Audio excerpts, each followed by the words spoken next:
من شرور أنفسنا ومن سيئات أعمالنا من يهده الله فلا مضل له ومن يضلل فلا هادي له وأشهد أن لا إله إلا الله وحده لا شريك له وأشهد أن محمدا عبده ورسوله أرسله بالحق بشيرا ونذيرا وداعيا إلى الله بإذنه وسراجا منيرا أما بعد فقد قال تعالى يا أيها الذين آمنوا اتقوا الله حق تقاته ولا تموتن إلا وأنتم مسلمون يا أيها الذين آمنوا اتقوا الله وقولوا قولا سديدا يصلح لكم أعمالكم ويغفر لكم ذنوبكم ومن يطع الله ورسوله فقد فاز فوزا عظيما أما بعد فأعوذ بالله من الشيطان الرجيم بسم الله الرحمن الرحيم والقرآن المجيد بل عجبوا أن جاءهم منذر منهم فقال الكافرون هذا شيء عجيب الحمد لله প্রশংসা আল্লাহ রাব্বুল আলামিনের জন্য যে আল্লাহ রাব্বুল আলামিন আমাদেরকে মুসলিম বানিয়েছেন, যে আল্লাহ তাআলা মুসলিম বানিয়ে আমাদেরকে সঠিক আকীদার উপরে চলার মতো তৌফিক দান করেছেন। তার ভিত্তিতে সঠিক আকীদা জানতে বুঝতে আমাদের একটি মসজিদ নির্মাণ, মসজিদ আবাদের মতো কিছু সুযোগ করে দিয়েছেন। এর প্রেক্ষাপটে আজকে আমরা উপনীত হয়েছি, আমরা বসতে পেরেছি এই সুন্দর পরিবেশে কোরআন এবং সুন্নাহ থেকে সঠিক কিছু জানার উদ্দেশ্যে। এর মাধ্যমেই সালাতুল জুমআ আদায় যেন সঠিক পন্থায় হয় সেই উদ্দেশ্যে যে আল্লাহ তাআলা আমাদের আশার তৌফিক দান করেছেন, তার শুকরিয়া বলি আলহামদুলিল্লাহ। দরুদ ও সালাত বর্ষিত হোক মানবতার মুক্তি দূত আহমদ মুস্তাফা মুহাম্মদ মুস্তাফা সাল্লাল্লাহু আলাইহি ওয়াসাল্লামের উপর, যে রাসূল সাল্লাল্লাহু আলাইহি ওয়াসাল্লামের জীবনী, যে রাসূল সাল্লাল্লাহু আলাইহি ওয়াসাল্লামের আদর্শ আমাদের উভয় রক্তের মাঝেও। সকলে বলি সাল্লাল্লাহু আলাইহি ওয়াসাল্লাম। সম্মানিত মুসলিম কিরাম, মসজিদ ও কমপ্লেক্সের সাথে দায়িত্বশীল ভাই বন্ধুরা, পর্দার আড়ালের প্রিয় বোনেরা, যে রাসূল সাল্লাল্লাহু আলাইহি ওয়াসাল্লামের আদর্শ আমরা জানতে পারি এবং যার আদর্শের মাঝে উভয় জগতের কল্যাণ রয়েছে, সেই আদর্শকে না মেনে আজকে রাসূলুল্লাহ সাল্লাল্লাহু আলাইহি ওয়াসাল্লামের গঞ্জনা, রাসূলুল্লাহ সাল্লাল্লাহু আলাইহি ওয়াসাল্লাম সম্পর্কে নতুন নতুন দিক নির্দেশনা বের করা, নতুন নতুন কিছু বিভ্রান্তি নিয়ে আসা, রাসূল সাল্লাল্লাহু আলাইহি ওয়াসাল্লামের আদর্শ না মেনে তার জন্ম কবে, মৃত্যু কবে সেই দিবস মানা, এটি কোনো বাস্তব অনুগত অথবা বাস্তব ভাবে আনুগত্যের বহিঃপ্রকাশ নয়। তাই রাসূলুল্লাহ সাল্লাল্লাহু আলাইহি ওয়াসাল্লামের জীবন দশায় তিনি যে কাজ করেননি এমন কাজ না করা এবং রাসূলুল্লাহ সাল্লাল্লাহু আলাইহি ওয়াসাল্লাম যা করতে বলেছেন, করার সম্মতি দিয়েছেন, নিজে করেছেন এমন কাজ করা, এটি হোক আমাদের আজকের এই খুতবা থেকে শিক্ষা। আল্লাহ তাআলা যেন আমাদেরকে শিক্ষা দেওয়ার তৌফিক দান করেন, আমিন। আজকে রাসূলুল্লাহ সাল্লাল্লাহু আলাইহি ওয়াসাল্লামের জন্মদিবসকে কেন্দ্র করে যে দিনগুলো পালন করা হয়ে থাকে সেই বিষয়ে কিছু আলোকপাত করব বলে আশা করছি। ওয়া তাওফীক ইল্লা বিল্লাহ আলাইহি তাওয়াক্কালতু ওয়া ইলাইহি উনীব। তবে ইতিমধ্যে আমি জেনেছি, ইতিপূর্বেও আলোচনা হয়েছে এই বিষয়ে, যাতে রাসূলুল্লাহ সাল্লাল্লাহু আলাইহি ওয়াসাল্লামের জন্ম তারিখ কবে, মৃত্যু তারিখ কবে, রাসূলুল্লাহ সাল্লাল্লাহু আলাইহি ওয়াসাল্লাম নবুয়ত পেয়েছেন কবে, এ সম্পর্কে আলোকপাত করা হয়েছে। এবং মিলাদুন নবী বলতে যে দিবসটি 12ই রবিউল আউয়াল পালন করা হয়, যা আজকের হিসাব মতো চলে আসে, সেই দিবসকে পালন করা এটা যে বিদআত, এই বিষয়ে কিছু আলোচনা হয়েছে। এর কিছু সংশ্লিষ্টতা আলোচনা করবো বলে আশা করছি। তার মাঝে আমরা আজকের এই আলোচনায় আশা করি জানতে পারবো মিলাদুন নবী তথা নবী সাল্লাল্লাহু আলাইহি ওয়াসাল্লামের জন্ম দিবসকে পালন সংক্রান্ত কিছু বিভ্রান্তি, কিছু সংশয় এবং তার নিরসন। মানুষ কিছু সংশয় থেকে এই দিবসকে পালন করে থাকে, এটা বেদাত আমরা জানি, তারপর আবার কিছু মানুষ এটা বেদাত মানে না। কারণ কি? আর তারা কেনই বা এই দিবসটাকে পালন করে, সেই দিবসকে তারা পালন করে তাদের দলিলটা কি, কেন তারা পালন করে? আমার মনে হয় এই বিষয়গুলো অনেক সময় অনেকেই আলোচনা করেন না। হয়তো তারা বলে থাকেন এই দিবস পালন করা বেদাত, এটা পালন করা যাবে না, কিন্তু যারা পালন করে তারা কেন করে, আর তাদের সেই বিভ্রান্তির নিরসনটা কি, এই বিষয়ে আমরা কিছু আলোচনা করব বিইذنিল্লাহি তাআলা। তার আগে এই দিবস পালন করা, জন্ম দিবস পালন করা, মৃত্যু দিবস পালন করা, এই দিবস পালন করার বিষয়গুলো কি শুধু এই উম্মতের মাঝে নাকি এর আগেও ছিল? এটা একটা প্রশ্ন। আমরা যদি ভালোভাবে খেয়াল করি তাহলে দেখবো যে এই দিবসগুলো পালন করার বিষয় এটা শুধু এই উম্মতের মাঝে না, বরং ইতিপূর্বেও এই দিবসগুলো পালন করার ব্যবস্থা ছিল। তারাও এই দিবসগুলোকে, যে দিবসে কোনো সৎ ব্যক্তি জন্মগ্রহণ অথবা মৃত্যুবরণ করেন, তাদের পিতা মাতা মৃত্যুবরণ করেন, তাদেরকে কেন্দ্র করে তারা এই দিবসগুলো পালন করত। এবং ইসলামের যুগেও পরবর্তীতে এটা চলে আসে। এটা শুধুমাত্র এই ইসলামের মাঝে সীমাবদ্ধ নয়। পূর্বের যুগে আমরা যদি খেয়াল করি যে নবী সাল্লাল্লাহু আলাইহি ওয়াসাল্লামের জন্মদিবস এসেছে, সেটা আমরা ইতিপূর্বে জেনেছি যে ৪র্থ শতাব্দীর শেষের দিকে ফাতিমি যুগে মিশরে এসেছে, যেটি খতাত কিতাবুল খতাত গ্রন্থে মাকদিসি তার গ্রন্থের ১২৩ এবং ১২৪ নম্বর পৃষ্ঠাে আলোচনা করেছেন।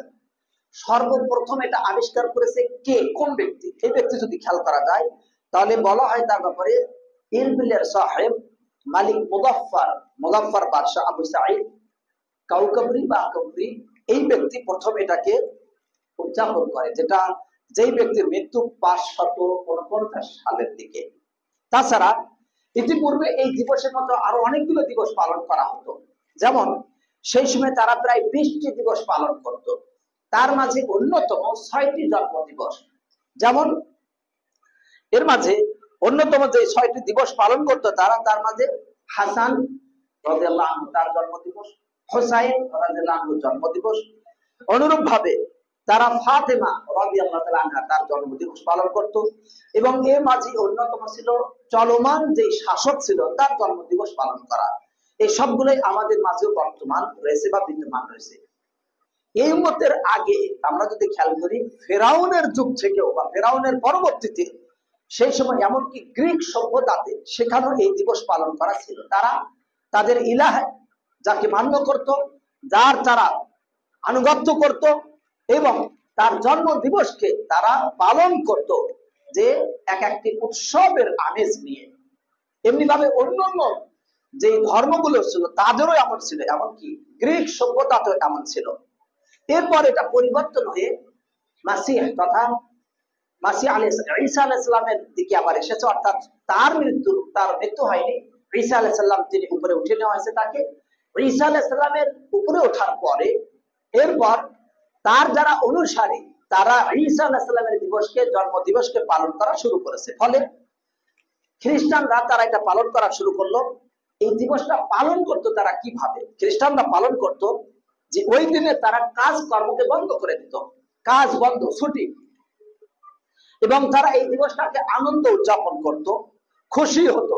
তারা সেখানে মোমবাতি জ্বালাতো, সেখানে তারা খাদ্য তৈরি করত, হারাম অন্যায় অত্যাচারের কাজগুলো করত, সেখানে মদ পান করা হতো এবং আরো অশ্লীল বেহাপনার কাজ করা হতো। সাথে সাথে বিভিন্ন রকমের নাচ গানের ব্যবস্থা, অন্যকে হেয় করা, তুচ্ছ করা এবং অন্যদেরকে উপহাস করার মতো কার্যক্রম তারা গ্রহণ করত।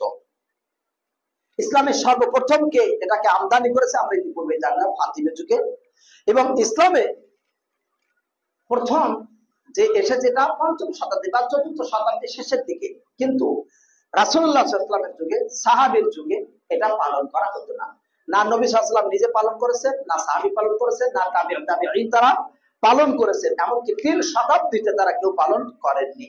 অতঃপর আসলো যারা ইসলামের দিকে নিজেকে সম্পৃক্ত করে, মুসলমান দাবি করে, তারা এটা পালন করতো কি হিসাবে?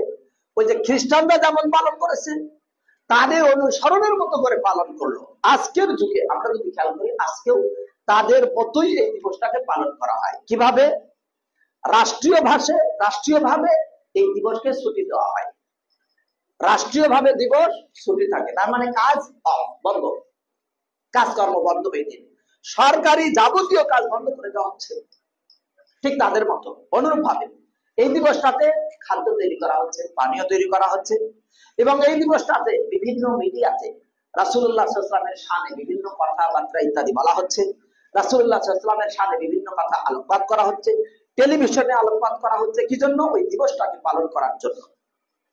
যেন বাস্তবতা খেয়াল করলে দেখা যাবে এই দিবসটার ক্ষেত্রে যেন হয়ে গেছে রাসূলুল্লাহ সাল্লাল্লাহু আলাইহি ওয়াসাল্লাম যা থেকে সাবধান করলেন, মুসলমান যেন তার বিপরীত কাজ করলো।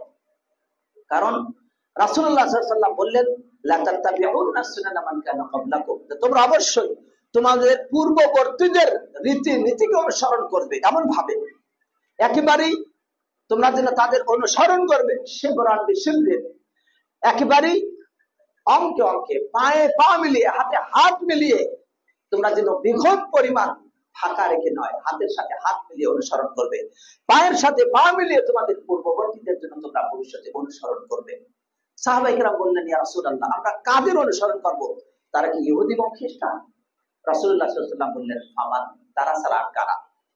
তাহলে এই কথারই জন্য আমরা এখন বাস্তবায়ন দেখতে পাই যে ইহুদ খ্রিস্টান তারা যেভাবে জন্মদিবসগুলো পালন করেছিল, আজকে আমাদের সমাজে রাসূলুল্লাহ সাল্লাল্লাহু আলাইহি ওয়াসাল্লামের জন্ম দিবস, মৃত্যু দিবস, এই বিষয়ে যেটা একই দিবসে বলা হয়, সেই দিবসটাকে পালন করা হচ্ছে। রাসূলুল্লাহ সাল্লাল্লাহু আলাইহি ওয়াসাল্লাম সাবধান করলেন এই দিবস পালন করতে বা তাদের অনুসরণ করতে। যে হাদিসটি, তা হলো ইমাম বুখারীর ৭৩১৯ নম্বরে এবং ৭৩২০ নম্বরে এবং মুসলিমের ২৬৫৯ নম্বর হাদিস। এবারে আমরা এটা বিদআত জানতে পারলাম। এখন কিছু দাবি দেওয়া, যারা মনে করে, যারা এই দিবসটাকে পালন করে, তারা কেন করে? তাদের দাবি হলো যে এই দিবসটা পালন করা, পরিত্যাগ করা, এটা নবী সাল্লাল্লাহু আলাইহি ওয়াসাল্লামকে ভালো না বাসার একটি উপমা। অর্থাৎ তারা বলতে চায় যে রাসূলুল্লাহ সাল্লাল্লাহু আলাইহি ওয়াসাল্লামের এই দিবস যারা পালন করে না, মূলত তারা রাসূলুল্লাহ সাল্লাল্লাহু আলাইহি ওয়াসাল্লামকে ভালোবাসে না। যারা রাসূলুল্লাহ সাল্লাল্লাহু আলাইহি ওয়াসাল্লামকে ভালোবাসে, তারা এই দিবসটাকে পালন করে। এমনকি আপনারা রাস্তাঘাটে বিভিন্ন জায়গায় দেখবেন ৯০ দিন কার্য দিবস ব্যাপী অনুষ্ঠান। সর্বশ্রেষ্ঠ ঈদ যেটা, সকল ঈদের শ্রেষ্ঠ ঈদ, নবী সাল্লাল্লাহু আলাইহি ওয়াসাল্লামের জন্ম দিবস। নাউযুবিল্লাহি মিন যালিক। এই যে তাদের এই দাবি, এই দাবির যৌক্তিকতা কি?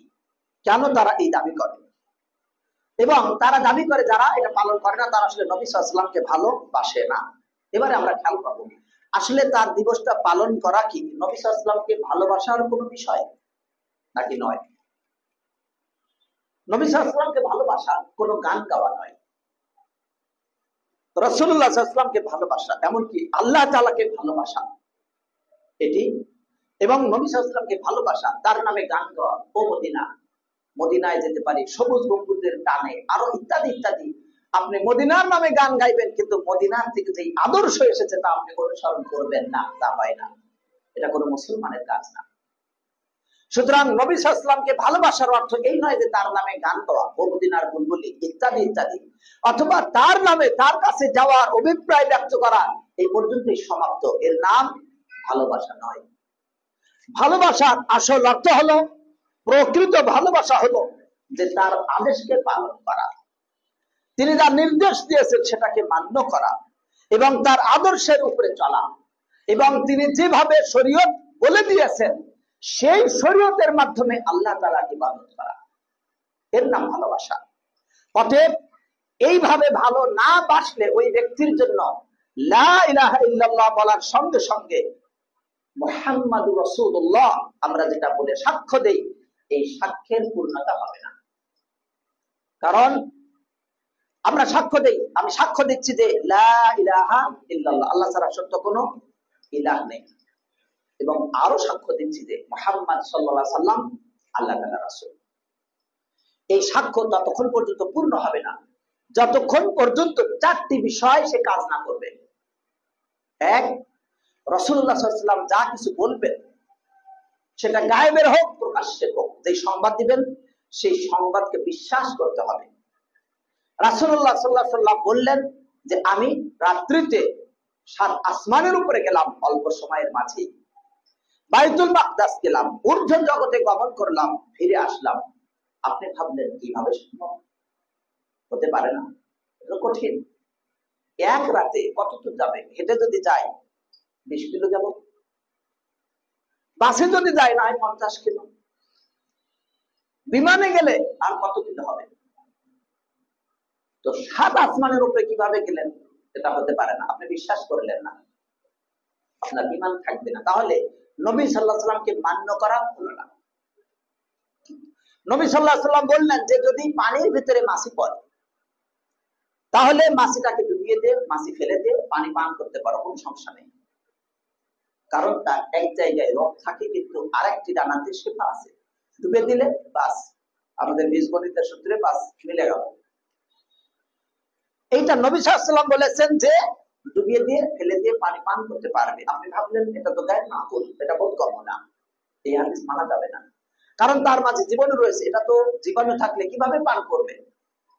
এবার বহুদিন পরে আপনি যেই বৈজ্ঞানিক আদর্শকে গ্রহণ করেন, বিজ্ঞান এবার বলছে যে তার এক ডানাতে রোগ থাকে আর এক ডানাতে ঔষধ থাকে। যখন বিজ্ঞান বললো বহুদিন পরে এসে, এবার আপনি বিশ্বাস করলেন, ও তাহলে মনে হয় নবী সাল্লাল্লাহু আলাইহি ওয়াসাল্লাম যে আগে বলেছিলেন ঠিকই বলেছেন, সত্যায়ন করার প্রয়োজন নেই। বরং নবী সাল্লাল্লাহু আলাইহি ওয়াসাল্লামের কথাকে সত্য দিলে বিজ্ঞানকে আপনি প্রত্যাখ্যান করতে পারেন। কারণ বিজ্ঞান আজকে এক কথা বলে, আগামীকাল আরেক কথা বলে। বিজ্ঞান পরিচালিত হয় মানুষের জ্ঞান দ্বারা, কিন্তু নবী সাল্লাল্লাহু আলাইহি ওয়াসাল্লাম পরিচালিত হয় আল্লাহ দ্বারা। সুবহানাল্লাহ। কিন্তু আপনি যদি তার কথা শোনার পরে বিশ্বাস না করেন তাহলে আপনি মুমিন হতে পারবেন না, আপনার এই সাক্ষ্য বাতিল। ওয়া আশহাদু আন্না মুহাম্মাদুর রাসূলুল্লাহ, আমি সাক্ষ্য দিচ্ছি যে মুহাম্মদ সাল্লাল্লাহু আলাইহি ওয়াসাল্লাম আল্লাহর রাসূল।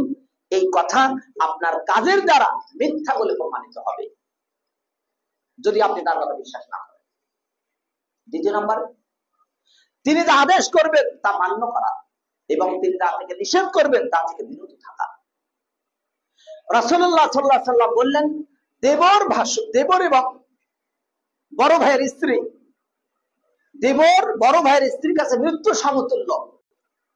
আর আপনি ভাবলেন দেবর সে তো ছোট ভাইয়ের মতো, আপনি তার সাথে স্বাভাবিক চলাচল করলেন, কিন্তু আপনার রিপুর ধারণা পর্যায়ক্রমে ব্যতিক্রম হতে থাকলো। যে সত্যিকার পুরুষ, যার ভিতরে পুরুষত্ব পূর্ণ মাত্রা বিদ্যমান, সেই ব্যক্তি বিপরীত জিন্সের প্রতি, বিপরীত জাতির প্রতি অর্থাৎ নারীর প্রতি সে আকর্ষিত হবে। এটি বাস্তবতা। তাই নবী সাল্লাল্লাহু আলাইহি ওয়াসাল্লাম বলে গেলেন দেবর মৃত্যু সমতুল্য, আর আপনি বললেন না দেবর ছোট ভাইয়ের মতো। ভুল। আপনি তার কথাকে মানতে পারেননি, আপনি তার কথাকে বিশ্বাস করে যথোপযুক্ত ভাবে নিজের অন্তরের ভিতরে ধারণ করতে পারেননি। সুতরাং আপনার এই কথা প্রকৃতপক্ষে নবী সাল্লাল্লাহু আলাইহি ওয়াসাল্লামের আদেশকে প্রত্যাখ্যান করা। এবার যখন উলামায়ে কেরাম এই হাদিসের সুন্দর ব্যাখ্যা দিলেন, তখন তারা জানিয়ে দিলেন কিভাবে দেবর মৃত্যু সমতুল্য, কিভাবে হতে পারে। উত্তর, দেবর সে ভাবির কাছাকাছি থাকে, অর্থাৎ কাছাকাছি ভাবে তাদের চলাচল, যেহেতু আপন দুই ভাইয়ের ক্ষেত্র, যখন পাশাপাশি থাকবে, পর্দা খেয়াল না করবে, বর্তমান সমাজের যেই ফ্রি ভাবে একে অপরের সাথে মিশে চলা, কোন বাধাহীন ভাবে মিশে চলা, যেই বাধাহীন চলাচলকে রাষ্ট্রীয় ভাবে সাপোর্ট করা হচ্ছে, যেই বাধাহীন চলাচলের মাধ্যমে অশ্লীলতাকে সরিয়ে দেওয়া হচ্ছে, সব অধিকারের নামে মুসলিমকে, মুসলিম সভ্যতা তাকে বঞ্চিত করা হচ্ছে, সেই বাধাহীন চলাচলের ব্যাপারে রাসূলুল্লাহ সাল্লাল্লাহু আলাইহি ওয়াসাল্লাম বললেন আল-হাম ওয়াল মাউত, দেবর মৃত্যুর মতো। কারণ কি? কারণ এই বাধাহীন ভাবে চলতে গেলে একসময় বিপরীতের পক্ষে আকর্ষিত হয়ে ব্যভিচার, অশ্লীলতার কাজ ঘটে যেতে পারে। আর যে ভাবি, তার মানে কি? বিবাহিতা, অর্থাৎ স্ত্রী যদি বিবাহিত, মানে অর্থাৎ নারী যদি বিবাহিত হয়, তাহলে বিবাহিতা নারী সে যখন ব্যভিচার করবে তার শাস্তি হলো মৃত্যু, আর তার কারণ ঘটালো দেবর। দেবর বিবাহিত হতে পারে, অবিবাহিত হতে পারে। দেবর যদি বিবাহিত হয় তাহলে তার শাস্তি মৃত্যুদণ্ড, রজম। আর যদি দেবর যদি বিবাহিত না হয়, অবিবাহিত হয়, তাহলে তার শাস্তি বেত্রাঘাত, মৃত্যু নয়। কিন্তু যে নারী বিবাহের পরে তার সাথে অপরাধ করলো, ওই নারীর শাস্তি হবে মৃত্যু, রজম করে হত্যা করা, পাথর মেরে শেষ করে দেওয়া। আর এত কিছু ঘটার আগে নবী সাল্লাল্লাহু আলাইহি ওয়াসাল্লাম অতি অল্প সময় বললেন, অতি অল্প শব্দে তিনি উল্লেখ করলেন দেবর মৃত্যু সমতুল্য। আল্লাহু আকবার। কিন্তু আপনি তো বুঝেননি, আপনি না বুঝে ভাবলেন এটা কেমন কথা। দেবরের সাথে আমরা অনেক সুন্দর ভাবে চলি, কই কখনো তো আমাদের এমন হয় না। এমনও মনে করে কেউ কেউ বলে থাকে যে তার দিকে তাকাতে হবে, ভালো দেবর ছোট ভাইয়ের মতো স্নেহের দৃষ্টিতে তাকাবে। আপনার যে বহু আগে নবী সাল্লাল্লাহু আলাইহি ওয়াসাল্লাম বলে দিচ্ছেন, যিনি ওহী ছাড়া কথা বলেন না, যিনি যা বলেন ওহী ভিত্তিতে বলেন, আর তার কাছে ওহী করেন তিনি, যিনি সকল মাখলুককে সৃষ্টি করেছেন, তিনি জানেন যাকে তিনি সৃষ্টি করেছেন তার স্বভাব কেমন। আলা ইয়ালামু মান খালাকা ওয়া হুয়াল লাতীফুল খাবীর। যিনি সৃষ্টি করেছেন তিনি কি জানেন না কে কেমন? তিনি সূক্ষ্মদর্শী, সব অবগত। তাই নবী সাল্লাল্লাহু আলাইহি ওয়াসাল্লামকে বিশ্বাস করা, তার আনুগত্য করা, তিনি যেভাবে বলবেন সেভাবে, এবং তিনি যা নিষেধ করবেন তা থেকে বিরত থাকা, এটা আশহাদু আন্না মুহাম্মাদুর রাসূলুল্লাহ এই সাক্ষ্যের অন্তর্ভুক্ত। এরপর 4 নাম্বার যেটি আসবে, 2 নাম্বার মানা, 3 নাম্বার তিনি যা নিষেধ করবেন তা থেকে বিরত থাকা, 4 নাম্বার তিনি যেভাবে শরীয়ত দিয়েছেন, ইবাদত, আমল, আখলাক, চালচলন, ব্যবহার, আচার আচরণ, লেনদেন, অর্থ সম্পদ, ব্যবসা বাণিজ্য, ক্রয় বিক্রয়, যুদ্ধ বিগ্রহ, যা আছে সবকিছু তিনি যেভাবে দিয়েছেন সেইভাবে মান্য করা, তার কম বা বেশি নয়, সাধ্য অনুপাতে। এটা যদি কেউ মান্য করে তাহলে সে প্রকৃত পক্ষে রাসূলুল্লাহ সাল্লাল্লাহু আলাইহি ওয়াসাল্লামকে রাসূল বলে বিশ্বাস করলো, মেনে নিল। এবার আসি, আমি যদি ইবাদত করি আর সেই ইবাদত যদি রাসূলুল্লাহ সাল্লাল্লাহু আলাইহি ওয়াসাল্লামের আদর্শ মতো না হয়, ইবাদত প্রত্যাখ্যাত। আপনি সালাত আদায় করলেন, জুমার সালাত অত্যন্ত ইবাদত, গুরুত্বপূর্ণ ইবাদত, ফরজ সালাত গুরুত্বপূর্ণ ইবাদত, এবং সালাত তাওহীদের পরে সবচেয়ে বড় আমল। সালাত বান্দার আমলের মাঝে প্রথম হিসাব নেওয়া হবে। এবার আপনি জোহরের নামাজে এসে 4 রাকাতের জায়গায় ভাবলেন সালাত এত গুরুত্বের ইবাদত, তাহলে যদি 2 রাকাত বেশি করি আল্লাহ তাআলা আরো বেশি খুশি হবে। 4 রাকাত পড়লে যদি আল্লাহ এত খুশি হন, তাহলে তো বেশি করে পড়লে আল্লাহ আরো বেশি খুশি হবেন। এবার আপনার নিজের বিবেক মতো এবার আপনি ইবাদত বানালেন। আপনি 4 রাকাতের জায়গায় জোহর রাকাত করলেন 5 রাকাত। আর একজন বলল ভাই 5 রাকাত চলবে না। কেন? 5 রাকাত পড়লে এটা সুন্নাতের বিপরীত হবে, শরীয়তের বিপরীত হবে, শরীয়তে ভাবে আসেনি। বলে সালাত এটা আল্লাহ ভালোবাসেন কিনা? বলে হ্যাঁ ভালোবাসেন। যে কাজটা আল্লাহ ভালোবাসেন সেই কাজটা বেশি করলে আরো বেশি ভালোবাসবেন। যুক্তি হয়ে গেল। এই যে শয়তানি, এটাকে এক কথায় বলা হয় তাকদীমুল আকল আলান নাকল, অর্থাৎ আকলকে, বিবেককে দলিলের উপরে প্রাধান্য দেওয়া। এটা একটা বড় শয়তানি। এই শয়তানের সূচনা হয়েছে ইবলিস থেকে। বিবেক, জ্ঞান, এটা যেভাবে বুঝায় সেইভাবে গ্রহণ করা, দলিলকে প্রত্যাখ্যান করে সর্বপ্রথম এটা যে সূচনা করেছিল সেটা হলো ইবলিস। আল্লাহ তাআলা বললেন সিজদা করো, বাস সোজা সাপটা কথা। আল্লাহ তাআলা শরীয়ত প্রণেতা, তিনি শরীয়ত যা বলবেন তাই শরীয়ত। আল্লাহ তাআলা বললেন সিজদা করো, ইবলিস বলল না, আমি তার চেয়ে উত্তম। তাকে সৃষ্টি করা হয়েছে মাটি থেকে, আর আমাকে সৃষ্টি করা হয়েছে আগুন থেকে। এটার নাম যুক্তি, এটার নাম যুক্তি। আর আল্লাহ তাআলা যেটা বললেন সেটা শরীয়ত, সেটা আদেশ। অর্থাৎ আল্লাহর কথার উপরে, শরীয়তের কথার উপরে, নবী সাল্লাল্লাহু আলাইহি ওয়াসাল্লাম যেই কথা বলবেন তার উপরে বিবেক দ্বারা পরিচালিত কথা, বিবেক দ্বারা মানুষকে বুঝিয়ে দিয়ে কথা যখনই প্রাধান্য দেওয়া হবে, তখন এই কাজটা ইবলিসের সাথে মিলে যাবে। ইবলিস বলেছিল যে আমাকে সৃষ্টি করা হলো আগুন থেকে, আর তাকে সৃষ্টি করা হয়েছে মাটি থেকে। অতএব আগুনের বৈশিষ্ট্য উপরে যাওয়া আর মাটির বৈশিষ্ট্য নিচের দিকে। তাহলে আগুন নিচের দিকে না, আগুন যাবে উপরের দিকে আর মাটি নিচে থাকবে।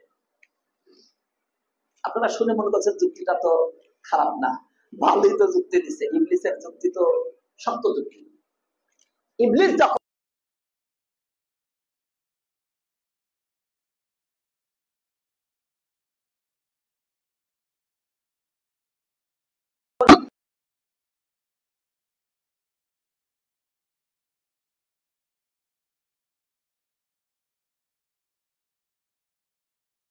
যুক্তি বাতিল,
কিন্তু নতুন করে বিনাশ করার মাঝে অনুসরণ করো, অনুকরণ করো, নতুন করে বানাও না, কারণ যথেষ্ট দেওয়া আছে। তাই এই আয়াতকে বলা হয় পরীক্ষার আয়াত। যদি তোমরা আল্লাহকে ভালোবাসতে চাও তাহলে আমার অনুসরণ করো, তাহলে আল্লাহ তাআলা তোমাদের ভালোবাসবেন। ইউহিব্বুকুমুল্লাহ ওয়া ইয়াগফির লাকুম যুনুবাকুম, আরো বেশি করে দিবেন, তোমাদের পাপকে ক্ষমা করে দিবেন। আল্লাহু গফুরুর রহিম, আল্লাহ তাআলা ক্ষমাশীল পরম দয়ালু। তার মানে শুধু ক্ষমাই করবেন না, বরং ক্ষমা করার পর নানাবিধ দয়া করবেন। সুবহানাল্লাহ। এর জন্য কাজ কি? কাজ হলো রাসূলুল্লাহ সাল্লাল্লাহু আলাইহি ওয়াসাল্লামের অনুসরণ করা, তার নামে গান গাওয়া না, মদিনার বুলবুলি বলা না, বরং মদিনার নবী মুহাম্মদ সাল্লাল্লাহু আলাইহি ওয়াসাল্লাম যে আদর্শ দিয়েছেন তাকে মান্য করা। কিন্তু আমরা যদি দেখি যে রাসূলুল্লাহ সাল্লাল্লাহু আলাইহি ওয়াসাল্লাম তিনি এই আয়াত মানুষের সামনে যখন তেলাওয়াত করেছেন, আল্লাহ তাআলা প্রকৃতপক্ষে পরীক্ষা করেছেন যে আমরা আসলে কিভাবে তাকে ভালোবাসবো, অনুসরণের মাধ্যমে নাকি শুধু গান করার মাধ্যমে, নাকি তাই না বলে তার জন্য দিবস পালন শুরু করা এর মাধ্যমে। আমরা খাদ্য খাবার ইত্যাদি তৈরি করে এই দিবসকে পালন করবো যে তার জন্ম হয়েছে, অবশ্য তিনি করেননি, তিনি নির্দেশ দেননি, ভাবছি এটা ভালো কাজ, শ্রেষ্ঠ কাজ, কিন্তু বানালাম নিজে নিজে। যদি ভালোই হতো অবশ্যই তিনি নির্দেশ লাগিয়ে সাহাবায়ে কেরাম পালন করতেন। আপনি আমি কি তার চেয়ে বেশি অনুসরণকারী? সাহাবীর চেয়ে কি আমরা বেশি অনুসরণকারী? আমরা কি নবী সাল্লাল্লাহু আলাইহি ওয়াসাল্লাম নিজের চেয়ে বেশি অনুসরণকারী? না। যেহেতু তিনি দেননি, অতএব এই পথে যাওয়ার কোনো সুযোগ নেই। এরপরেও আমরা যদি খেয়াল করি এই দিবসটা পালন করতে গেলে সমস্যা কোথায়? আমাদের এই একটা প্রশ্ন আছে, ঠিক না? পালন করলে সমস্যা কোথায়? এক নাম্বার, আপনি নতুন করে শরীয়ত তৈরি করলেন, ভালো কাজ আপনি তৈরি করলেন, এটা সমস্যা। তাছাড়া এই দিবসটা পালন করতে গিয়ে অনেকেই অনেক রকম খারাপ কাজ করে থাকে। যেমন কেউ কেউ এই দিবস পালন করতে গিয়ে শিরক করে। শিরক কিভাবে? শিরক আরবদের মাঝে যারা এই দিবস পালন করে, আরবিতে তারা বলে ইয়া আকরামাল খালকি মালি আলুযু বিহি সিওয়াকা ইনদা হুদুদিল হাওয়াদিসিন না আমানি। ভাই, সৃষ্টির সম্মানিত, সবচেয়ে সম্মানিত সত্তা, আমি আপনাকে ছাড়া কার কাছে আশ্রয় নেব যখন আমার কাছে ব্যাপক বিপদ আসবে? এইভাবে তারা বলে থাকে। তাহলে এইভাবে গান গাওয়া হয়, এইভাবে সুর করে কথা বলা হয় যে আমার বিপদ আসলে আপনি ছাড়া কার কাছে যাবো? বিপদ যদি আসে কার কাছে যেতে হবে? আল্লাহর কাছে। আল্লাহ তাআলা বলেন ওয়া ইন ইয়ামসাসকাল্লাহু বিদুররিন ফালা কাশিফা লাহু ইল্লা হু। আপনাকে যদি আল্লাহ বিপদ দেন, স্বয়ং নবী সাল্লাল্লাহু আলাইহি ওয়াসাল্লাম সম্বোধন করে বলছেন আল্লাহ তাআলা, তাহলে আল্লাহ ছাড়া দূরকারী কেউ নেই। আর আপনি বললেন বিপদ আসলে আপনার ছাড়া কার কাছে যাবো? তার মানে আপনি এই বাড়াবাড়ি করতে গিয়ে নবী সাল্লাল্লাহু আলাইহি ওয়াসাল্লামকে আল্লাহর জায়গায় রেখে দিয়েছেন। এটা শিরক। কোনোভাবে কেউ আছে যারা এই বাড়াবাড়ি করতে গিয়ে তাতে বেশি বাড়াবাড়ি করে। আল্লাহ যেমন গায়েব জানেন, নবী সাল্লাল্লাহু আলাইহি ওয়াসাল্লাম অনুরূপ গায়েব জানেন। এইভাবে বাড়াবাড়ি করে নাউযুবিল্লাহ। রাসূলুল্লাহ সাল্লাল্লাহু আলাইহি ওয়াসাল্লাম তিনি সবকিছু সুপারিশ, তার কাছে গিয়ে কেউ যায় কবরের কাছে বাড়াবাড়ি। অথচ রাসূলুল্লাহ সাল্লাল্লাহু আলাইহি ওয়াসাল্লাম বললেন লা তুতুনি কামা আতাদান নাসারা ফি ঈসা ইবনে মারইয়াম। ঈসা ইবনে মারইয়ামের ব্যাপারে যেমন খ্রিস্টানরা বাড়াবাড়ি করেছে, তোমরা আমার ব্যাপারে অত বাড়াবাড়ি করবে না। ইন্নামা আব্দুল, আমি আল্লাহর বান্দা, ফাকুলু আব্দুল্লাহ ওয়া রাসূলুহু, তোমরা বলো আল্লাহর বান্দা এবং তার রাসূল। বাস, এটা আমার পরিচয়। আমি আল্লাহ তার বান্দা, আমি আল্লাহর বান্দা এবং তার রাসূল, এর বাইরে আমার পরিচয় দরকার নেই। আল্লাহর দাস, আমি আল্লাহর রাসূল, তিনি যা বলেন আমি শুধু তা তোমাদের পৌঁছিয়ে দিই। বাস, রাসূল দূর, যা সম্পাদিত তাই বলে দিবে, তার বাইরে তার কোনো কাজ নেই। ওয়া মা আলা রাসূল ইল্লাল বালাগুল মুবিন, স্পষ্ট পৌঁছে দেওয়া ছাড়া রাসূলের কোনো দায়িত্ব নেই। তাহলে এইভাবে শিরকের কাজ হতে থাকে, বাড়াবাড়ির কাজ হবে, যেটা নিষিদ্ধ। এই দিবসগুলো পালন করতে গিয়ে অনেক জায়গায় গান বাজনা হয়, নাচ গান হয়ে থাকে, নিকৃষ্টতর কাজ হয়ে থাকে, মসজিদের মাঝে মসজিদের সম্মান নষ্ট হয়ে থাকে। সেখানে বিভিন্ন খাবার দাবার দিয়ে মসজিদের পবিত্রতা নষ্ট করা হয়। সেখানে ছোট ছোট বাচ্চা কাচ্চা তারা এসে বিভিন্ন খাবার খেলায় মসজিদের পবিত্রতা নষ্ট করা হয়। এর মাধ্যমে নারী এবং পুরুষ একসাথে পালন করাতে পুরুষ এবং নারীর মিশ্রণ ঘটে, যেটা ইসলামে নিষিদ্ধ। এর মাধ্যমে বিভিন্ন তবলা, বিভিন্ন ঢোল, বিভিন্ন বাজনা বাজানো হয়, নিষিদ্ধ। এর মাধ্যমে রিয়া তথা লোক দেখানো কাজ হয়। যারা ধনী শ্রেণী রয়েছেন তারা এটাকে পালন করতে গিয়ে তার যে আমি বেশি করে খাওয়াবো, তার যে আমি বেশি করে দেখাবো যে আমি এইভাবে গাড়ি পালন করছি, এরকম প্রতিযোগিতা তৈরি হয়। আর সেটা হলো রিয়া। এই নানাবিধ সমস্যায় সেটা নিষিদ্ধ। এরপরেও কিছু সমস্যা হয়। যারা এই দিবসকে পালন করে তারা বলে যে রাসূলুল্লাহ সাল্লাল্লাহু আলাইহি ওয়াসাল্লাম নিজেও তো এই দিবসটা একভাবে পালন করেছেন। কি দলিল? তারা বলে যে রাসূলুল্লাহ সাল্লাল্লাহু আলাইহি ওয়াসাল্লাম থেকে তো হাদিস এসেছে, প্রথমত আশুরা দিবসকে তিনি পালন করেছেন। মুসা আলাইহিস সালাম যদি মুক্তি পেয়েছিলেন সেটা কবে ছিল? আশুরা দিবসে। রাসূলুল্লাহ সাল্লাল্লাহু আলাইহি ওয়াসাল্লাম আশুরা দিবসে সিয়াম পালন করছেন, তাহলে তো একরকম দিবস পালন হয়েই গেল। হয়তো সিয়ামের মাধ্যমে অথবা কিয়ামের মাধ্যমে অথবা অন্য কিছুতে পালন তো হয়। এটা একটা সংশয়। আমরা তো শুনে ভাববো যুক্তিটা তো ঠিক, শেষ এলেও শেষ। যুক্তির কাছে কি হয়ে গেল? এবার দলিল শেষ। এবার আসেন, আপনি দলিলে আসেন। ইবলিস এবার যুক্তি দেয়, সেই জন্য আপনাকে আগে বলেছি যে ইবলিসের যুক্তিগুলো ভালোভাবে খেয়াল করতে হবে। সবসময় আপনাকে মিলাতে হবে যে ইবলিসের যুক্তি, আকলের যুক্তি, বিবেকের যুক্তি, বুদ্ধির যুক্তি, সব যুক্তির মুক্তি হবে যদি দলিলের সাথে যদি মেলে। আর যদি দলিলের সাথে না মেলে কোনো যুক্তির মুক্তি নাই, সব যুক্তির মুক্ত। এবার আসুন, রাসূলুল্লাহ সাল্লাল্লাহু আলাইহি ওয়াসাল্লাম আশুরা দিবস পালন করেছেন এবং তিনি বলেছেন যে আমি ভালোবাসি আগামীতে বেঁচে থাকলে 9, 10, 2 দিন পালন করবো, যাতে করে তাদের সাথে না মেলে। চিন্তা করুন, সিয়াম পালন করবেন, কারণ এটি একজন নবী যে দায়িত্ব পালন করেছেন আরেকজন নবী যেমন সিয়াম পালন করবেন তা তো হতেই পারে। সুতরাং সিয়াম পালন করা ঠিক। আশুরা দিবসে সিয়াম পালন করেছেন কিসের ভিত্তিতে? দলিলের ভিত্তিতে। নবী সাল্লাল্লাহু আলাইহি ওয়াসাল্লাম পালন করেছেন, মুসা আলাইহিস সালাম পালন করেছেন, আমাদের দলিল আছে তাই আমরা পালন করব। আমরা দলিলের ভিত্তিতে চলবো, সুন্নাহর ভিত্তিতে ঘুরবো, কোনো সমস্যা নেই। কিন্তু নবী সাল্লাল্লাহু আলাইহি ওয়াসাল্লাম কি এই দিবস পালন করার জন্য কিছু বলেছেন? তার জীবন দশায় এতদিন বেঁচে ছিলেন, তিনি কি পালন করেছেন? তিনি করেননি। সুতরাং কিতাব সুন্নাহ যেটা দলিল নাই সেটা পালন করা যাবে না।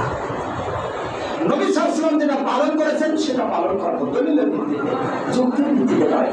দ্বিতীয় নাম্বার, আরেকটি প্রশ্ন বা আরেকটি সংশয় আমাদের সাথে আসে, এর উত্তরে আরেকটু অংশ যুক্ত করতে পারি। নবী সাল্লাল্লাহু আলাইহি ওয়াসাল্লাম বলেছেন মান আহদাসা ফি আমরিনা হাযা মা লাইসা মিনহু ফাহুয়া রাদ্দ। এই দিনের মাঝে যে নতুন কিছু আবিষ্কার করবে সেটা প্রত্যাখ্যাত, মুসলিমের হাদিস। অতএব তিনি যেহেতু এটা পালন করেননি, আশুরা তিনি পালন করেছেন, তার দলিল আছে, পালন করা যাবে। এটা যেহেতু তিনি পালন করেননি তাই পালন করা যাবে না। এক নম্বর।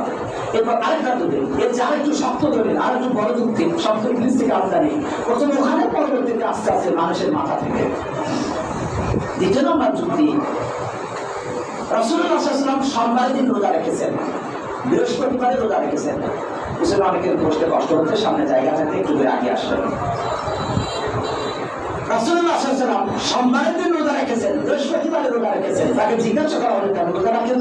তিনি বললেন যে এই দিন আমার জন্ম হয়েছে, এই দিনে আমার জন্ম হয়েছে এবং রিসালাত তিনি পেয়েছেন, এই কারণে তিনি কি করেন? সিয়াম পালন করেন। বাস, পেয়ে গেলাম যুক্তি, দলিল, দলিলের ভিত্তিতে যুক্তি, সংশয়। এবার আমরা এটাকে ভালোভাবে খেয়াল করি। রাসূলুল্লাহ সাল্লাল্লাহু আলাইহি ওয়াসাল্লাম সোমবারে রোজা রেখেছেন নাকি বাড়ির রোজা রেখেছেন? সোমবারে রোজা রেখেছেন। আপনি প্রতি সোমবারে রোজা রাখেন। রাসূলুল্লাহ সাল্লাল্লাহু আলাইহি ওয়াসাল্লাম জীবনে কখনো বাড়ির সিয়াম পালন করেননি, বাড়ির কেন্দ্রে। যদি সোমবারে মিলে যায় সেটা ভিন্ন কথা, কিন্তু তিনি তো বাড়ির রোজা রাখেননি। তাহলে আপনি তারিখকে কেন নির্ধারণ করলেন, বারকে কেন ছেড়ে দিলেন? আর রাসূলুল্লাহ সাল্লাল্লাহু আলাইহি ওয়াসাল্লাম তার সাথে আরেকটা অংশ যুক্ত করলেন, আপনি সেটুকু নিলেন না। সেটা কি? রাসূলুল্লাহ সাল্লাল্লাহু আলাইহি ওয়াসাল্লাম বললেন যে ওই দিন আমল উঠানো হয়, সোমবার এবং বৃহস্পতিবারে। তাই আমি ভালোবাসি যে আমি সিয়াম অবস্থায় আমার আমল উঠানো হবে, যেটা শাবান মাসের ব্যাপারে বর্ণনা। তাহলে রাসূলুল্লাহ সাল্লাল্লাহু আলাইহি ওয়াসাল্লাম সিয়াম অবস্থায় তার আমল উঠানো হবে, তিনি সিয়াম থাকবেন, কারণ ওই দিন আমল উঠানো হয়। ওই দিন হলো সোমবার এবং বৃহস্পতিবার। আপনি সোমবার বৃহস্পতিবার না নিয়ে আপনি দিলেন বাড়ির রবিবার। তার মানে আপনি আপনার ইচ্ছা মতো দলিল খাটালেন, বুদ্ধি দিল কে? ইবলিস। আপনি দলিলকে ছেড়ে দিলেন, দিয়ে আপনি ইবলিসের বুদ্ধি দিলেন, যুক্তি দিলেন যুক্তি দলিলের কাছে খণ্ডন করা হবে। যুক্তি যেমন এই যে যেমন জুমার দিনের একটা যুক্তি শোনানো। জুমার দিন যখন আসে লাল বাতি জ্বালানো, কারণ কি? কারণ জুমার খুতবা চলছে, খুতবা শোনা ওয়াজিব, আর জুমার দিনে সে সুন্নাত 2 রাকাত পড়া এটা হলো সুন্নাত। অতএব ওয়াজিবকে ছেড়ে দিয়ে সুন্নাত করা যাবে না। এটা কি দলিল না যুক্তি? যুক্তি। দলিল হলো নবী সাল্লাল্লাহু আলাইহি ওয়াসাল্লামের সময় খুতবা দিচ্ছিলেন, তখন এক ব্যক্তি আসলো মসজিদে, রাসূলুল্লাহ সাল্লাল্লাহু আলাইহি ওয়াসাল্লামের সামনে সে বসে পড়লো। তিনি বললেন কুম ফাসাল্লি রাকাতাইন। নবী সাল্লাল্লাহু আলাইহি ওয়াসাল্লাম বললেন দাঁড়াও, 2 রাকাত সালাত আদায় করো, তারপরে বসো। এটা দলিল। আর আপনি মাথা দিয়ে দিলেন যুক্তি, মানলেন কি? দলিল, যুক্তি না। যখন দলিল পাওয়া যাবে তখন যুক্তি পাও, কিন্তু দলিল যদি না থাকে কোনো বিষয় স্পষ্ট আপনার বুঝতে সমস্যা হয়, তাহলে আপনি সেখানে যুক্তির ভিত্তিতে দলিলের কাছাকাছি যাওয়ার চেষ্টা করবেন। তাই যুক্তি দিয়ে চলবে না ইসলাম। ইসলাম চলে দলিলের ভিত্তিতে। কেউ কেউ বলে ইসলাম বিবেকের ভিত্তিতে। না, বিবেকের ভিত্তিতে নয়। যারাই বিবেককে দলিলের উপর প্রাধান্য দিয়েছে তারাই পথভ্রষ্ট হয়েছে। এখান থেকে পাদারিয়া, এখান থেকে জাবারিয়া, এখান থেকে খাওয়ারে, এখান থেকে মুরজিয়া, এখান থেকে শিয়া, এখান থেকে রাফেদ, সব এইগুলোর ভিত্তিতে তাকদীমুল আকল আলা নাকল, আকলের উপরে প্রাধান্য দেওয়া, দলিলের উপরে জ্ঞানকে প্রাধান্য দেওয়া, এখানেই শেষ। আপনাকে আরো স্পষ্ট বলতে চাই, যুক্তি আপনার পা দিয়ে হাতে মোজা পরে পায়ের নিচে মোজার নিচের দিকে ময়লা লাগে, আর আপনি মোজার কোপে মাসে করেন। কারণ কি? কারণ নবী সাল্লাল্লাহু আলাইহি ওয়াসাল্লাম থেকে প্রমাণিত মোজার কোপে মাসে করা। যুক্তি বলে যে নিজে মাসে করা, নিচের দিকে মাসে করবেন, কিন্তু দলিল কোপে কেন? নিশ্চয়ই তো মাসে করা। যদি ময়লা লাগে, আপনার যদি নাপাকি লাগে খুলে ফেলবেন, ওযু হবে না, নামাজে হবে না। যদি নাপাকি না লাগে তাহলে আপনি শরীয়তের বিধান পালন করাই যথেষ্ট। আপনি যদি এত যুক্তি জানেন তাহলে আপনি বায়ু নির্গত হলে ওযু করেন কেন? আপনি চলে যাবেন বাথরুমে, সেখানে পরিষ্কার পরিচ্ছন্ন হয়ে এসে সালাত আদায় করবেন, ওযুর তো দরকার নাই। কারণ হাতে তো কিছু হয়নি, পায়ে কিছু হয়নি, মুখে কিছু হয়নি, আপনার বায়ু নির্গত হয়ে পিছন দিয়ে আপনি ওযু করবেন কেন? ওযু করলে তো হবে না। সব জায়গায় যুক্তি চলবে না। যেখানে দলিল আছে যুক্তি চলবে না। এবারে আসুন আমরা যদি এরপরে 3 নম্বর যদি সংশয়, যে রাসূলুল্লাহ সাল্লাল্লাহু আলাইহি ওয়াসাল্লাম তিনি এই দিবসের সাথে আরেকটি বিষয় আসে, তাহলে সম্পর্ক প্রয়োগ হতে পারে। রাসূলুল্লাহ সাল্লাল্লাহু আলাইহি ওয়াসাল্লাম সিয়াম পালন করছেন, সেটিও যেমনভাবে যুক্তির দাবিদার, অনুরূপভাবে আরেকটা তারা যুক্তি দেয় যে আল্লাহ তাআলা বলেছেন কুল বিফাদলিল্লাহি ওয়া বিরহমাতিহি ফাবিযালিকা ফালইফরাহু। যে নবী সাল্লাল্লাহু আলাইহি ওয়াসাল্লামের যেদিন জন্ম হলো, আরেকটি মায়ের চাপে আসতে অনেকে দাঁড়িয়ে আছেন, সালাত আদায় করতে পারবেন না, অথবা তারা বসতেও সুযোগ পাচ্ছেন না, একটু ফাঁকা করে একটু করে চাপিয়ে আসি। আল্লাহ রাব্বুল আলামিন সহজ করুন। তাফাসসাহু ফিল মাজালিস ইয়াফসাহিল্লাহু লাকুম। তোমরা তোমাদের জায়গাতে প্রশস্ত করে দাও, আল্লাহ তাআলা স্বয়ং জান্নাতে জায়গা প্রশস্ত করে দিবেন। সুবহানাল্লাহ। রাসূলুল্লাহ সাল্লাল্লাহু আলাইহি ওয়াসাল্লাম তার যেদিন জন্ম, এটা আনন্দের বিষয়। আল্লাহ তাআলা বলেছেন কুল বিফাদলিল্লাহি ওয়া বিরহমাতিহি ফাবিযালিকা ফালইফরাহু। রাসূল সাল্লাল্লাহু আলাইহি ওয়াসাল্লাম বলুন যে তারা যেন এই দয়া অনুগ্রহ দ্বারা তারা যেন আনন্দিত হয়, এটা তাদের যুক্তি। তারা বলে যে নবী সাল্লাল্লাহু আলাইহি ওয়াসাল্লামের জন্মদিবস যার মাধ্যমে সারা বিশ্ব আনন্দিত হলো, তার যে আনন্দের দিবস আর কি আছে? তবে আমরা কেন আনন্দ পাবো না? মনে রাখবেন, ইতিপূর্বে আপনাদের আলোচনা হয়েছে, জন্মদিবস 12 রবিউল আউয়ালের ব্যাপারে ইখতিলাফ, মতামত একটু বেশি, কিন্তু 12 রবিউল আউয়াল তার মৃত্যু দিবস, এখানে কোনো ঝামেলা নেই। তাহলে আপনি প্রকৃতপক্ষে যদি মৃত্যু দিবসে আনন্দ করেন, তাহলে আপনার মতো বোকালি কাজ কে করবে? আপনার মতো ন্যাক্কারজনক কাজ কে করবে? যেদিনে নবী সাল্লাল্লাহু আলাইহি ওয়াসাল্লাম মৃত্যু, আপনি সেদিন আনন্দ করছেন, গান বাজাচ্ছেন, ঢোল বাজাচ্ছেন, হতে পারে না। অন্যদিকে দলিলের ভিত্তিতে এটার খণ্ডন। এই আয়াতে আল্লাহ রাব্বুল আলামিন তার পূর্বে বলেছেন লাকাদ জাআকুম রাসূল ক্বাদ জাআ ইয়া আইয়ুহান নাস ক্বাদ জাআকুম মাউইযাতুম মির রাব্বিকুম ওয়া শিফাউন লিমা ফিস সুদূর ওয়া হুদান ওয়া রাহমা ওয়া শিফাউন লিমা ফিস সুদূর ওয়া হুদান ওয়া রাহমাতুল লিল মুমিনিন। হে মানব মণ্ডলী, তোমাদের কাছে এসেছে তোমাদের রবের পক্ষ থেকে উপদেশ, স্মরণ, পরামর্শ এবং অন্তরের রোগের জন্য চিকিৎসা, মুমিনদের জন্য রহমত, এবং আল্লাহর পক্ষ থেকে এই রহমত। কোন বিফাদলিল্লাহি ওয়া রাহমাতিহি, অতএব আল্লাহর এই দয়া দিয়ে আপনি বলে দিন আল্লাহর দয়া অনুগ্রহ দ্বারা ফাবিযালিকা ফালইফরাহু, এর দ্বারাই যেন তারা আনন্দিত হয়। অতএব এই আনন্দিত হয় যার দ্বারা, সেটার বিষয় হলো আল কোরআন। কোরআন আল্লাহ তাআলা দান করেছেন, এই বিধানের দ্বারা আমরা আনন্দিত হব। আর আমি আমার ইচ্ছা মতো এটাকে খাটিয়ে দিলাম নবী সাল্লাল্লাহু আলাইহি ওয়াসাল্লামের জন্মদিবসের সাথে। অতএব যুক্তি যেটা সামনে আসে ওই যুক্তিকে দলিলের ভিত্তিতে খণ্ডন করতে হবে। তবেই যা ফেনা তা শেষ হয়ে যায়, আর যা সত্য যা মানুষের উপকার করে তা থেকে যায়। আর সত্য যেটা আসে তার সামনে মিথ্যা কিছুক্ষণ চকচক করে বটে, কিন্তু তা শেষ হয়ে যায়, থাকে না। তাই আমরা যতদিন দলিলের ভিত্তিতে থাকবো, আমাদের ঈমান, আমাদের আকীদা, আমাদের মানহাজ, আমাদের আদর্শ দিনে দিনে ধীরে ধীরে কখনো বিশেষ গতিতে চলমান থাকবে, অগ্রগামী হবে, এগিয়ে যাবে, সব সময় ঊর্ধ্বগতিতে থাকবে। এটি আল্লাহর বিধান। আর যারা চকচকা করে ঝকঝকা করে মিথ্যা সংশয় সন্দেহ নিয়ে আসবে, তা কিছু সময় চকচক করলেও পরিশেষে দলিলের সামনে তা শেষ হয়ে যাবে, মিথ্যা কখনোই টিকবে না। তাই আসুন আমরা দলিলের ভিত্তিতে নবী সাল্লাল্লাহু আলাইহি ওয়াসাল্লামকে অনুসরণের মাধ্যমে ভালোবাসি। যে যার অনুসরণ করে, যে যাকে ভালোবাসে সে তার অনুসরণ করে। তাই আসুন আমরা নবী সাল্লাল্লাহু আলাইহি ওয়াসাল্লামকে ভালোবাসি তার অনুসরণের মাধ্যমে, কোনো বিরাটের মাধ্যমে না। আল্লাহ তাআলা আমাদের কবুল করুন, আমিন। ওয়া আখিরু দাওয়ানা আলহামদুলিল্লাহি রাব্বিল আলামিন।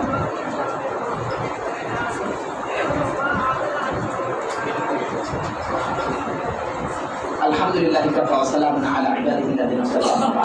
দিনী ভাই বন্ধুরা, এরপরে একটি প্রশ্ন করি, ভালোবাসার অর্থ কি সেই দিবস পালন করা? আপনি দেখুন, সবচেয়ে তিনি ভালোবেসেছেন সাহাবীদের মাঝে আবু বকর রাদিয়াল্লাহু আনহু, ওমর রাদিয়াল্লাহু আনহু, ওসমান, আলী।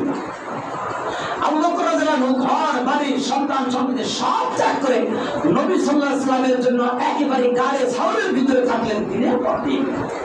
তিনি কি দিবস পালন করেছেন? আপনি তাকে বেশি ভালোবাসেন? ওমর রাদিয়াল্লাহু আনহু বললেন যে আমি সবচেয়ে বেশি ভালোবাসি। নবী সাল্লাল্লাহু আলাইহি ওয়াসাল্লামকে বললেন শুধু আমার জীবনের চেয়ে কম। রাসূল সাল্লাল্লাহু আলাইহি ওয়াসাল্লাম বললেন তোমার জীবনের চেয়ে যদি বেশি ভালোবাসো তবেই তুমি ইমানদার হতে পারবে, অন্যথায় নয়। তিনি বললেন আমি আপনার আমার জীবনের চেয়ে বেশি ভালোবাসি। তিনি কি দিবস পালন করেছেন? আব্দুল্লাহ বিন মাসউদ রাদিয়াল্লাহু আনহু খুতবার সময় আসলেন, নবী সাল্লাল্লাহু আলাইহি ওয়াসাল্লাম বসতে বললেন, তিনি ভিতরে না এসে দরজাতেই বসে গেলেন, সঙ্গে সঙ্গে আদেশ পালন করলেন। তিনি কি দিবস পালন করেছেন? আব্দুল্লাহ বিন আমর ইবনে আস রাদিয়াল্লাহু আনহু বললেন আমরা নবী সাল্লাল্লাহু আলাইহি ওয়াসাল্লামকে এত বেশি ভালোবেসেছি যে আমরা ভালোবাসায় কখনো তার চোখের দিকে পুরোপুরি তাকাইনি। এমনকি আমাকে যদি বলা হয় তার বিবরণ দিতে, আমি পূর্ণ বিবরণ দিতে পারবো না, কারণ আমি তার প্রতি সম্মান এবং লজ্জায় আমি তাকে পুরোপুরি কখনো দেখিনি। তিনি কি দিবস পালন করেছেন? আলী রাদিয়াল্লাহু আনহুকে জিজ্ঞাসা করা হলো যে আপনারা কেমন ভালোবাসেন? তিনি বললেন যে আমাদের পিতা মাতা আত্মীয় স্বজন সন্তান সন্ততি সবার চেয়ে বেশি ভালোবাসি। এমনকি সবচেয়ে গরমের অবস্থায় একবারই উষ্ণাগত যখন হয়ে যায় জীবন, সেই সময় ঠান্ডা পানি আমরা যা ভালোবাসি তার চেয়ে নবী সাল্লাল্লাহু আলাইহি ওয়াসাল্লামকে আমরা বেশি ভালোবাসি। তিনি কি দিবস পালন করেছেন?